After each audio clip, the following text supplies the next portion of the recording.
I moved to Salem, I did not hold the city in high regards. I had a lot of preconceived notions, and I worried if Salem was even going to be a good place to live.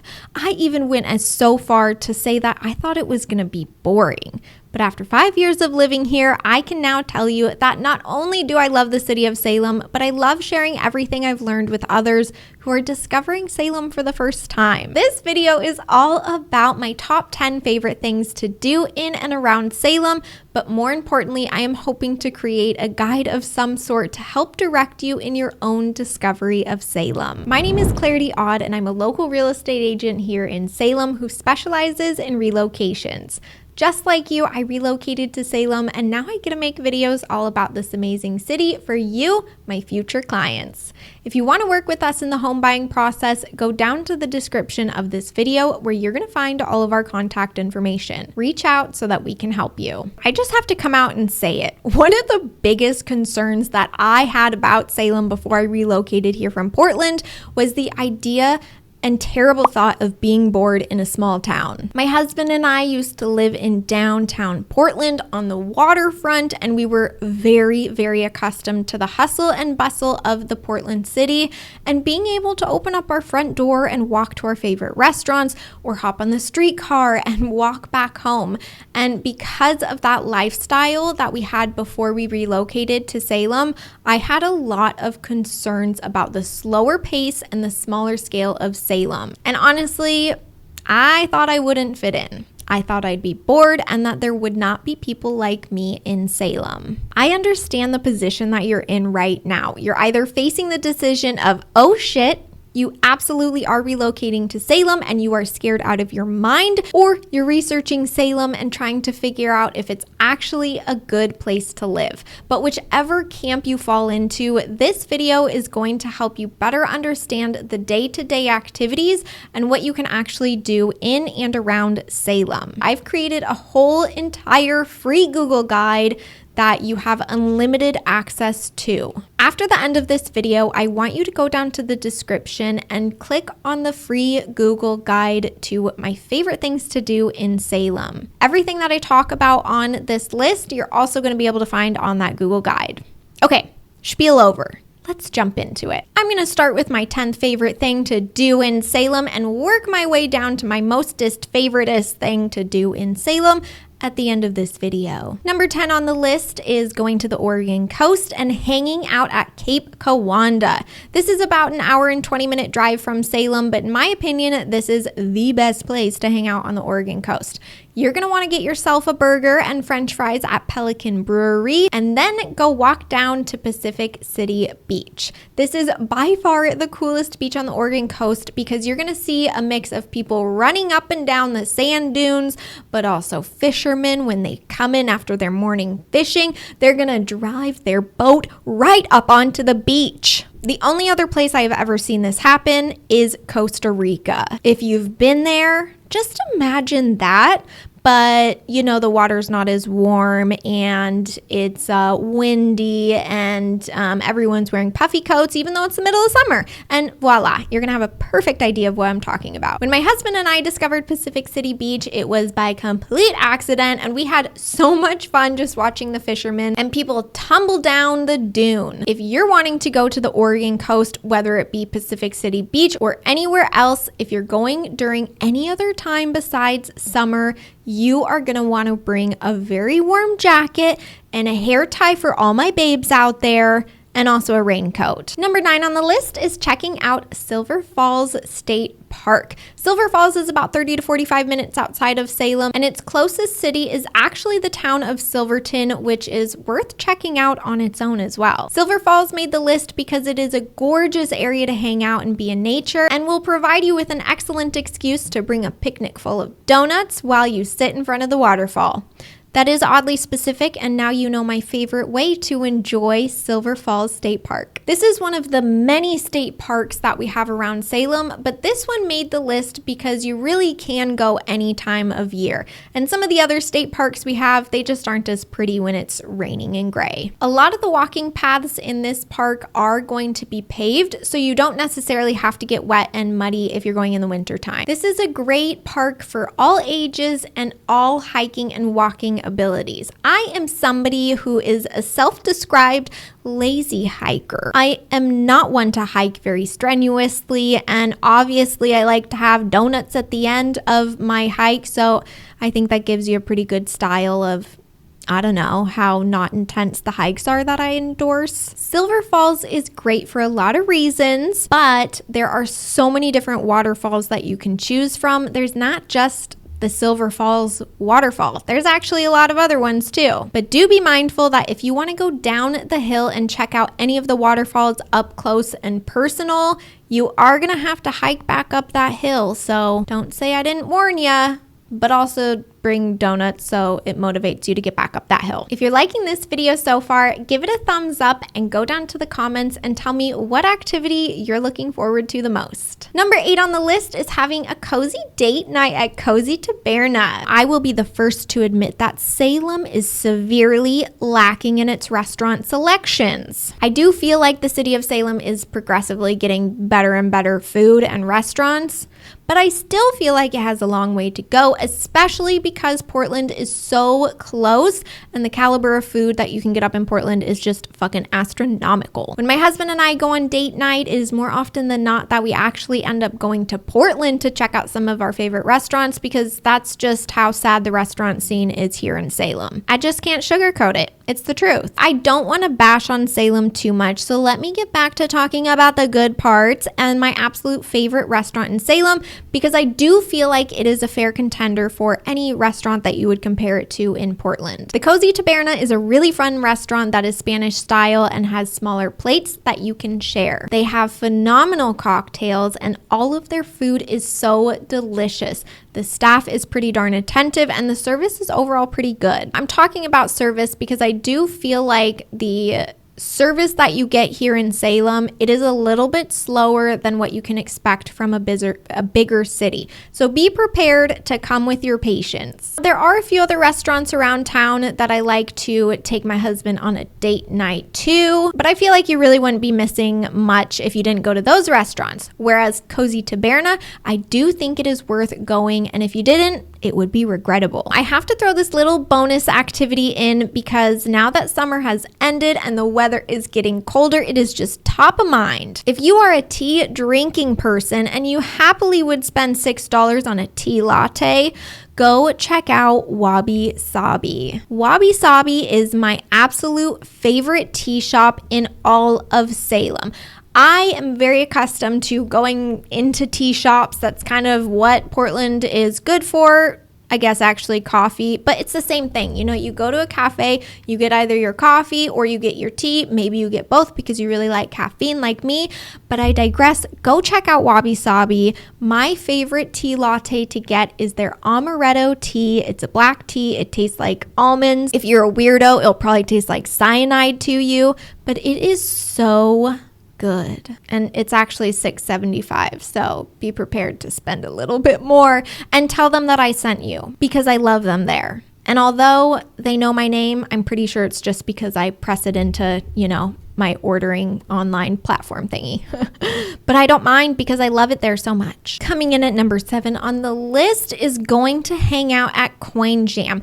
I have discovered that I have an affinity for pinball, and when my husband and I are feeling like, you know, we're wanting to get out and about on the town and we don't really want to drink, we don't really want to eat, and we've been sitting on our couch for too long in our pajamas playing video games, we decide that the healthiest option is to go play video games outside at another place called Coin Jam. Coin Jam is fun because you really do have the best of both worlds. You get to play video games, but you also get to feel like a member of society, and I don't know, you've gotten dressed and accomplished that for the day. Coin Jam is an arcade located in downtown Salem, and they do have a full bar that serves food, and they're open to all ages until I think 9 or 10 p.m., where then it turns into a bar and you have to be 21 or over to get in. If you love arcade games or you love old school arcade games, you definitely need to check out Coin Jam. When you're there, you're gonna want to get yourself a Scotch egg and start with a fresh round of pinball. Number 6 on the list is is checking out the downtown Riverfront Park. In the summertime, the city of Salem puts on a lot of different events, from movie nights to outdoor concerts to pride events.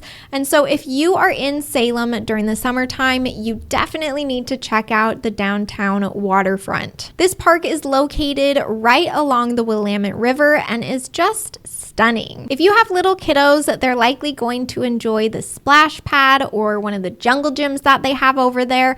Or if you're like me and you don't have any kiddos, you might want to jump onto the Willamette Queen stern wheel, which will take you out for a nice dinner cruise on the Willamette River. Now, honestly, the food is not the best in the world, but the experience is top notch. As long as your expectations are geared in the right way, you should have a fine time. Before I get to number 5 on this list, I do want to remind you that all of the things I am talking about on this list you can find on my free Google guide, which is linked in the description of this video. Coming in next on our list is the Willamette Heritage Center, which is located right across the street from Willamette University and is just adjacent to downtown Salem. Salem is Oregon's capital and has an incredibly complex and rich history, and the Willamette Heritage Center, I think, is the best museum in Salem to really get a taste of the history of Salem and how it came to be. There are a lot of different exhibits that come in and out of this museum,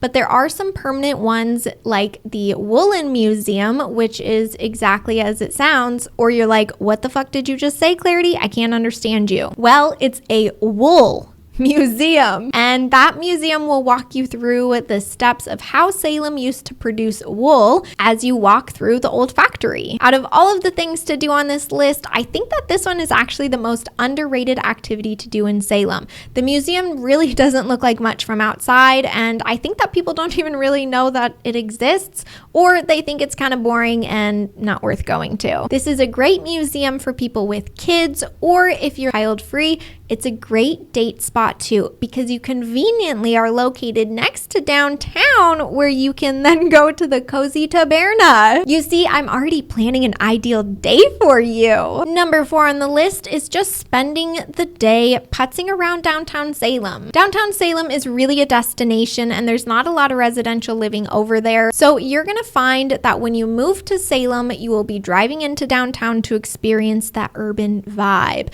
But if you're looking for a fun and lazy activity to do, there is no better thing, rain or shine, to do than just walking in and out of the cute shops and restaurants that we have in downtown. One of my favorite places to go explore with my husband is the Reed Opera House, which has converted itself into a retail space at the bottom, and then the upper floors are event spaces. But all throughout the building, you're going to find old photos of what the building used to look like 100 years ago. So if you see a set of stairs going up, you want to take those stairs. That's honestly one of my favorite ways to experience the building, is just putz around the building, find whatever stairs you can, and just meander until somebody tells you to get out. They won't tell you to get out, but they might if you're there too long, or you just look creepy. All right, number 3 on my list is going to be hanging out in Bush Park. I would say that this is more of a summertime or spring or fall activity, because in the winter time it does get a little bit too cold and rainy, in my opinion, to really enjoy Bush Park in the way that it should be enjoyed. The park itself does have 2 different museums that are actually old houses that have been converted on the property. There's a rose garden, a gallery, ground squirrels that you can try and feed Cheetos to, but I've learned that they do not like corn products. So bring yourself some peanuts or something similar. There's a lot going on in Bush Park, but if you just want to go for a stroll in more of the historic areas of town, Bush Park is going to be a really good option for you. It's close to downtown, it's close to the Salem Hospital, it's close to some of my favorite historic houses in Salem, and it's really just a good place to meander. Now, not a lot of people know about this little secret I'm about to tell you, but there is a greenhouse that you can actually walk into and check out all of the amazing plants. And for all of my photogenic babes out there, you are gonna love it in there because it is so cute and it makes the perfect photo background. I got you, girl. Number 2 on the list is spending the day at Enchanted Forest. God damn, I have a funny story about this. Enchanted Forest is Oregon's answer to Disneyland. And I once described Enchanted Forest like Disneyland if it were drunk and rolled down the stairs, and I am still sticking by that description. Enchanted Forest is fun. It is nothing like Disneyland except for the fact that it does have rides and a haunted house. But it's really just a fun spot to check out if you have kids or you're just looking for a fun activity to do with your partner or even solo. It's a little bit more on the expensive side for what you get, in my opinion, but if you're just looking for an experience and a really cultural and pivotal part of Salem, you are going to want to spend the day at Enchanted Forest. My husband and I, we just went down there at the end of September, and we both walked away feeling like we enjoyed our experience, but we liked it just a little bit more because when you're going on the rides, there's this slight thrill of, are you going to die? Is the ride going to fall apart? And that really enhanced our experience.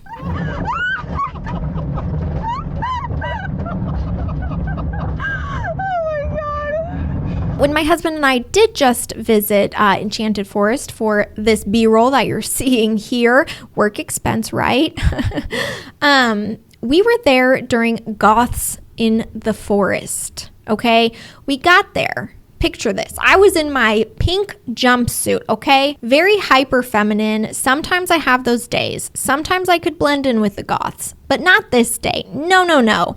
We showed up and we started seeing a little sprinkling of Goths here and there. We parked next to a hearse. That should have been our first sign of like, WTF, what's going on? And so we walk in, we see, a few people wearing black. I'm like, wow, okay, it's the Pacific Northwest. A lot of people wear black. That's pretty normal. And then we start walking in more and we start seeing, trademark Goth attire. We've got some black tutus. Everyone's got black hair. We've got kind of the 50s vibe going for some of these ladies. They've got platform shoes. I love it all. But it was very confusing until I went to Reddit and I saw that it was Goths in the Forest Day. And I just feel like that summarizes Oregon so well. So well. I'm going to leave you with this tip. Before you go to Enchanted Forest, look up the hours online because they do close for certain months out of the year. Number 1 on my list is going to be spending some time at Willamette Mission State Park. This is mine and my husband's favorite park, and we love to take our fur baby buddy out there nearly every single day. This park is located actually north of Salem, and it's surrounded by a lot of farms that produce garlic and hops for beers and corn, and it really feels like a random park that is truly phenomenal. This park is also home to the Wheatland Ferry, which you can walk on for free, or you can take your car on for a few buckaroos to scoot across the Willamette River. My husband and I love this park so stinking much because it's a park that really feels like you can explore time and time again and still find something new. This park has dedicated horse trails, paved paths, bike paths, and even a whole frisbee golf course. This park is right along the Willamette River and is a great park to check out year-round, except for when it floods out in the winter time after heavy rain. So quintessentially Pacific Northwest. As with all state parks, which I guess now that I've mentioned to you, this is the second one on the list, you are going to want to invest in a state park pass, or you're going to have to pay for your park visits each time. And that is about $5 to $6 with each visit. Just get yourself a 2-year pass for $50 and then you can go into those parks for super cheap. My hope is that just like I did, you are going to discover that Salem is a really great place to live. And even though it's been living in the shadow of Portland, it is still a very fun city to live in. If you enjoyed this video, you are going to want to watch this one next. Bye, friends.